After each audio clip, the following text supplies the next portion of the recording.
안녕하세요. 귀질환을 전문적으로 진료하고 있는 잠실아산 이비인후과 원장 임현우입니다.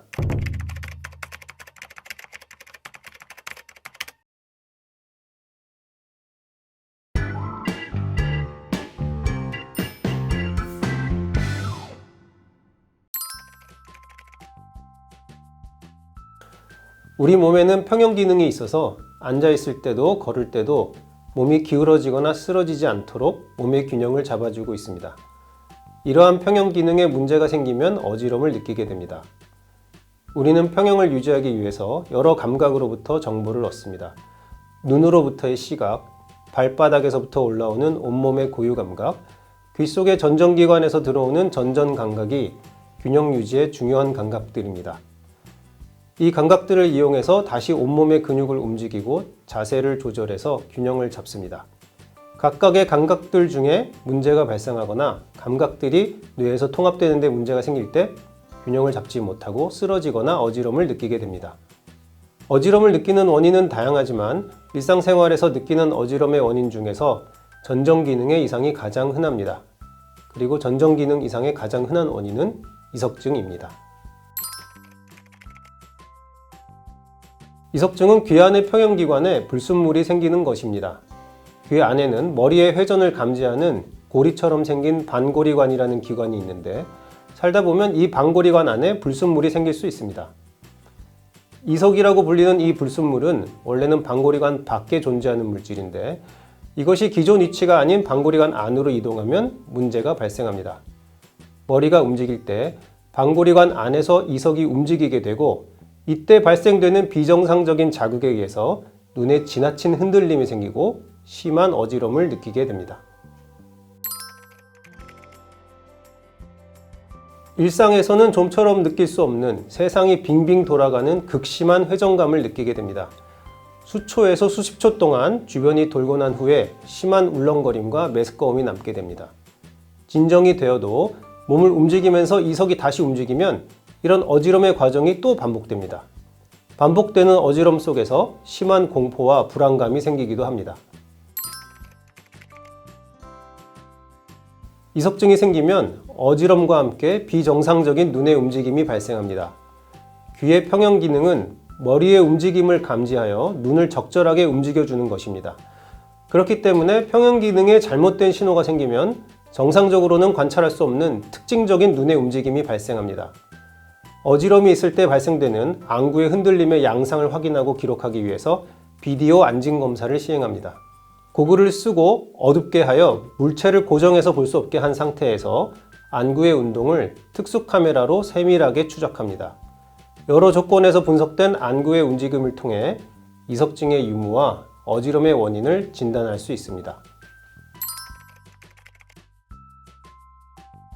귀에는 한쪽에 3개씩 총 6개의 반고리관이 있습니다. 이 반고리관에 이석이 들어가서 자극을 하면 어지러움이 발생합니다. 검사를 통해 어떤 반고리관에 이석이 들어있는지를 확인합니다. 이석이 확인되면 이석이 반고리관으로 들어간 길을 따라 다시 빠져나올 수 있도록 합니다. 이석이 중력을 따라 움직이기 때문에 머리를 돌리고 자세를 바꾸면서 이석이 빠져나오도록 치료를 합니다. 한두 번의 치료로 해결이 되는 경우가 많지만 때에 따라서는 몇 차례 치료를 반복해야 하는 경우도 있습니다. 이석이 감각기관에 들러붙어 있어서 바로 빠져나올 수 없는 경우에는 진동기를 이용해서 치료를 하기도 합니다. 이석증은 심한 어지러움을 일으키기 때문에 이석으로 인한 직접적인 자극이 없는 상태에서도 지속적으로 메스껍고 어질한 느낌을 갖게 됩니다. 이런 상태는 이석이 반고리관에서 빠져나가서 더 이상 이석증이 없는 상태가 되더라도 최소 며칠 이상 지속될 수 있습니다. 보통 일주일 이내에 이런 후유증은 사라지고 더 이상 어지러움을 느끼지 않게 되지만 경우에 따라서는 어지러운 느낌, 두통, 메스꺼움 등이 상당 기간 길어져 수주 이상 지속되기도 합니다. 이석증이 해결된 경우라면 이런 경우에도 대개 시간이 지나면서 증상이 좋아지지만 때때로 후유 증상 조절을 위해서 약물 치료가 필요하기도 합니다. 심리적인 불안증과 불면증까지 생기는 경우에는 상당 기간 약물 투여가 필요합니다. 통상적으로 이석증은 잘 치료되는 편이고 대개 몇 번의 치료로 완치가 됩니다. 이석증이 있었던 환자의 20에서 30%에서 1년 이내에 다시 이석증이 발생하는 것으로 알려져 있습니다. 대개 다시 생긴 이석증의 경우에도 치료가 잘 되는 편입니다. 이석증이 그 이상으로 자주 재발하거나 발생할 때마다 위치가 바뀌는 경우에는 재발과 관련된 특별한 문제가 있는지 살펴보게 됩니다. 비타민 D 부족 및 골다공증이 대표적으로 재발과 연관되는 질환으로 알려져 있습니다. 외상으로 인해 이석증이 발생한 경우나 골절이나 근골격계 문제 등에 의해 몸의 움직임에 제한이 있는 경우에도 재발이 더 자주 일어날 수 있습니다. 유난히 재발이 잦은 경우에는 이러한 재발과 관련된 요인이 있는지 확인하고 교정하기도 합니다.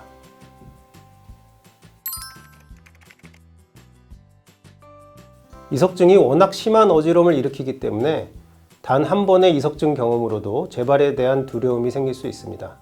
여러 차례 이석증을 겪었다면 이러한 두려움은 훨씬 커지게 됩니다. 그렇지만 이석증은 매우 흔한 병이고 누구나 살면서 한두 번은 겪을 수 있는 문제입니다. 몇 차례 이석증을 겪었다고 해서 다른 건강상의 문제를 의심하거나 항상 재발을 염려하고 관리하면서 지내야 하는 것은 아닙니다. 움직일 때마다 어지러움이 생길까봐 계속 신경 쓴다면 이전에 어지러웠던 순간을 계속 되새기면서 어지러운 느낌에서 벗어나기 어려워지고 정신적으로도 점점 위축되게 됩니다.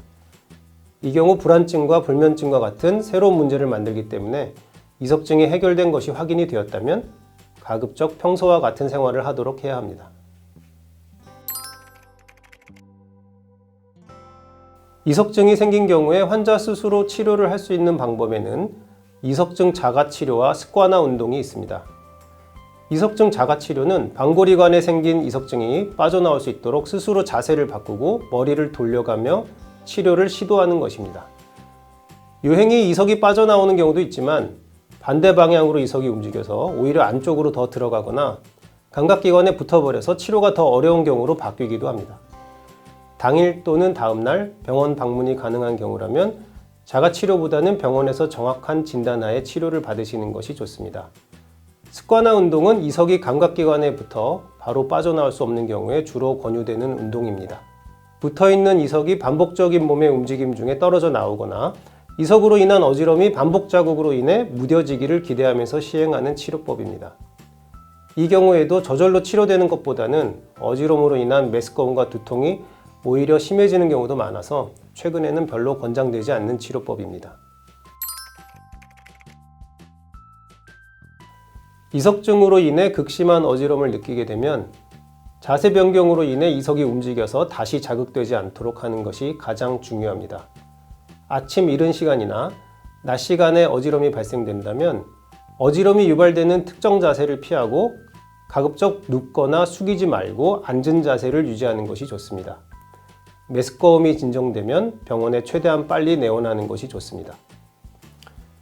한밤중에 이석증으로 인한 어지러움이 생긴다면 베개를 높여서 머리가 뒤로 제쳐지거나 좌우로 돌아가지 않는 상태로 수면을 취하는 것이 좋습니다.